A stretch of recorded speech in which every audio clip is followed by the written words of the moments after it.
I'm Ariana. Nice to see you again. I talked to you a bit during roundtables at ATX Exactly. TV Festival. Good to see you again. It is awesome to see you too. So I watched almost all of the episodes. Okay, great. So excited to talk to you.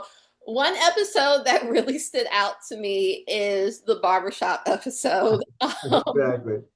where Bill has always been unhinged. As we saw, he did not take their move well Right. physically, mentally, but also he really leaned into having this entire alter ego at the barbershop.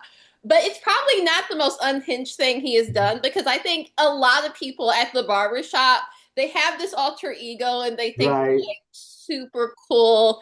You yourself, Mhm. do you have an alter ego if you're loctician that you're like secretly a really a cooler person or like a way easier going person? Are you asking if I also have other? Yeah, of course I do. I'm probably a little cooler when I'm at my loctician shop because everybody else is very cool there, and they got the music playing and everything, and the incense burning. So yeah, I certainly affect a much more cooler personality. Yes. And we also at Peggy's repass, we Right. see someone with locks. Do you make a cameo appearance at So in King it, of the Hill? It's so funny. That if that is anyone, that's actually our writer's assistant to here, who also has locks. I think it probably looks a little more like him than me, but the artist probably uses both as little, inspiration for the character design. Yeah. So we have Keith David this season. He lived in the Hill House when they lived in Saudi Arabia. What was it like to introduce a new character who also he's in the alley as well, and he does not get kicked out like Peggy gets kicked Right. out. What is it like to introduce new characters into this world? So it's something we have to be really careful with, obviously, because especially like the alley guys is such an iconic image, right? Those guys. That's why seeing Peggy there looks weird. Boomhauer's, girlfriend's son there looks weird at first too, but it was an opportunity for us to just kind of put everybody in the same boat that Hank's in coming back to the alley because things change, right? And it's a natural thing, and it's okay. Brian Robertson is a character played by Keith David who's amazing.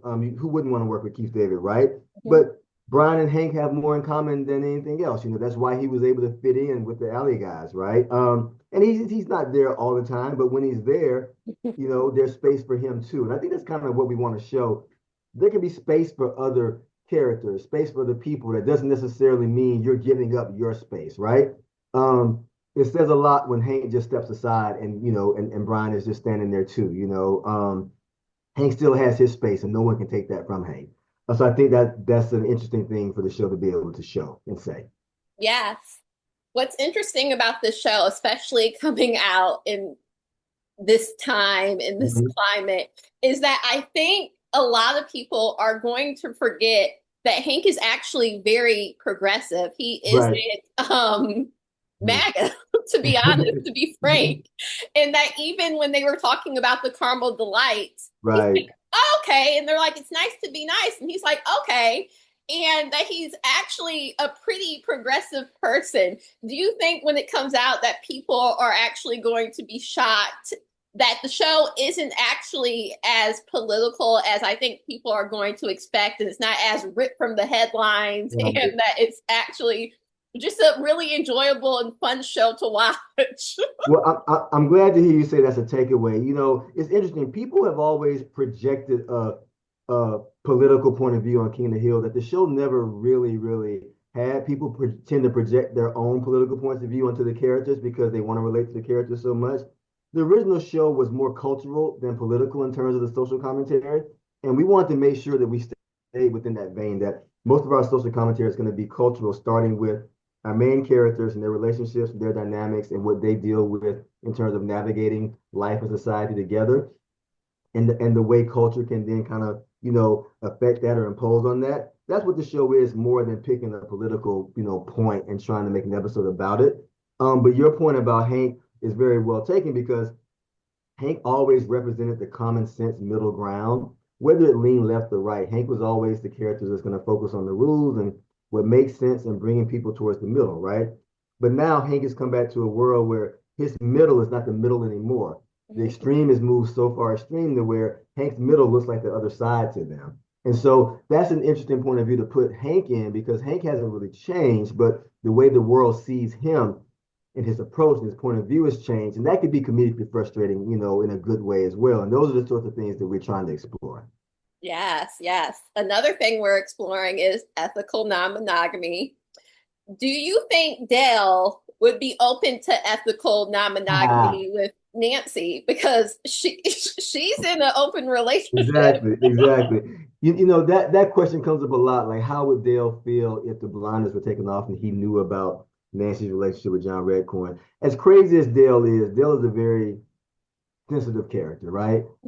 And we feel Dale would, the reason that we've never let Dale find out about it is because Dale would be crushed. And Hank knows that. And that's why Hank goes out of his way to protect Dale from ever learning Yeah, I think it just is what it is, that. especially with Joseph. Let them just have that time with the horse. Let's just Exactly. yeah, let have it as that. But it was awesome getting to talk to you again. I can't wait to talk to you Again, about season 15. I like also that it says season 14, that we're not just starting over. It's just, right. oh, hey guys. Oh, Thank you awesome. so much. I was saying it's so good to talk to you again as well. Awesome. Thank you. I really appreciate it. Well, I will talk to you soon and Okay. congratulations again. Thank you so much. Okay, Take no care. problem. Bye. Thanks. Bye.